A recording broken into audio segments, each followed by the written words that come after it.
Hello guys, അപ്പോൾ ഇന്ന് എൻ്റെ ഫേവറേറ്റ് ഗെയിമായ ചെക്കേഴ്സ് ഉണ്ടാക്കാം. ചെക്കേഴ്സ് എന്നിട്ടാന്നായിരിക്കും നിങ്ങളുടെ വിചാരം. ചെക്കേഴ്സ് എന്താണെന്ന് ഞാൻ പറഞ്ഞുതരാം. അതിന് മുമ്പ് നമുക്കിത് എങ്ങനെയാണ് ഉണ്ടാക്കുന്നതെന്ന് പറയാം. ആദ്യം തന്നെ ഒരു കാർഡ് ബോർഡ് എടുത്തിട്ട് 24x24 സെൻറ്റിമീറ്ററിൽ വരച്ചു കൊടുക്കാവേ. നല്ല കൃത്യമായിട്ട് വരച്ചിട്ട് ഒന്ന് കട്ട് ചെയ്തെടുക്കണം. കട്ട് ചെയ്തു. ഇതാ കുറച്ചുകൂടെ ഉള്ളായിരുന്നു, അപ്പോൾ ഇതൊന്ന് പെട്ടെന്ന് അങ്ങോട്ട് കട്ട് ചെയ്തു. ഇനി നമുക്കിത് ന്യൂസ് പേപ്പർ വെച്ചിട്ട് ഒന്ന് കവർ ചെയ്ത് കൊടുക്കണം. ബുക്ക് ഓതിയാൻ അറിയുന്നവർക്ക് സിമ്പിളായിരിക്കും. അപ്പോൾ ഇത് ഞാൻ ഇങ്ങനെ നോക്കി സെല്ലോ ടേപ്പ് ഒട്ടിച്ചു. പിന്നെ ഒരു ഹാക്ക് ഞാൻ പറഞ്ഞുതരാം. ഇതിൻ്റെ ഈ ഒരു സൈഡ് ഇതാ ഇങ്ങനെ കീറുക, അപ്പുറത്തെ സൈഡും ഇങ്ങനെ ഒന്ന് കീറുക.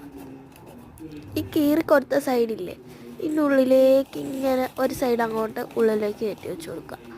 അപ്പോൾ അത് സെക്യൂറായിട്ടിരിക്കുക. എന്നിട്ട് ഈ സൈഡ് ഇങ്ങനെ ആക്കിയിട്ട് അവിടെ സെല്ലോ ടേപ്പ് എടുക്കുക, അതിലേക്ക് ഇങ്ങനെ വലിച്ച് വെച്ച് ഒട്ടിച്ച് കൊടുക്കുക. അങ്ങനെ രണ്ട് സൈഡും ചെയ്ത് കഴിയുമ്പോഴേക്കും നമ്മുടെ ബോർഡ് ഇവിടെ സെറ്റായി. ഇനി നമുക്ക് സ്കെയിൽ എടുക്കാം. ഞാൻ സ്കെയിലിൻ്റെ അളവിനാണ് ഈ 24x24 cm പറഞ്ഞത്. ഹലോ ഗായ്സ്, അപ്പോൾ ഇന്ന് എൻ്റെ ഫേവറേറ്റ് ഗെയിമാണ് ചെക്കേഴ്സ്. എങ്ങനെ ഉണ്ടാക്കുന്നതെന്ന് നോക്കാം. ചെക്കേഴ്സ് എന്താണെന്നായിരിക്കും നിങ്ങളൊക്കെ വിചാരിക്കും.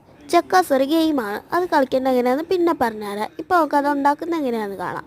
ഫസ്റ്റ് 24x24 cmൽ 4 കോർണേഴ്സായിട്ടൊരു സ്ക്വയർ വരച്ചെടുക്കാം. അപ്പോൾ ഞാൻ ലെങ്ത്തും ബ്രെത്തും ഒക്കെ പറഞ്ഞല്ലോ, 24x24 cm. എന്നിട്ട് അതൊന്ന് കട്ട് ചെയ്തെടുക്കുക. നെക്സ്റ്റ് ഒരു ന്യൂസ് പേപ്പർ വേണം. ഈ ഒരു ന്യൂസ് പേപ്പർ ഒരു ഷീറ്റ് മതിയേ. ആ ഒരു ഷീറ്റ് ന്യൂസ് പേപ്പർ എടുത്തിട്ട് പൊതിയാം. ബുക്ക് പൊതിയാൻ അറിയുന്നവർക്കൊക്കെ ഇത് സിമ്പിളായിരിക്കും. ഇതിനെ ഇങ്ങനെ രണ്ട് സൈഡിൽ നിന്ന് എടുത്ത് നടുക്കോട്ട് വെച്ചൊന്ന് പൊതിയാം. ഇനി ഇതിനൊരു ട്രിക്ക് പറഞ്ഞുതരാം, പെട്ടെന്നൊന്നും പോകാതിരിക്കാം. ഇത് കണക്ക് 2 കോർണേഴ്സ് ഒന്ന് കട്ട് ചെയ്ത് കൊടുക്കണം ആദ്യം. എന്നിട്ട് നമ്മുടെ ഈ കട്ട് ചെയ്തപ്പോൾ ഈ ഒരു ഭാഗമില്ലേ, അതകത്തോട്ടൊന്ന് ചീത്ത ഭാഗം അതകത്തോട്ട് വെച്ച് കൊടുക്കുക.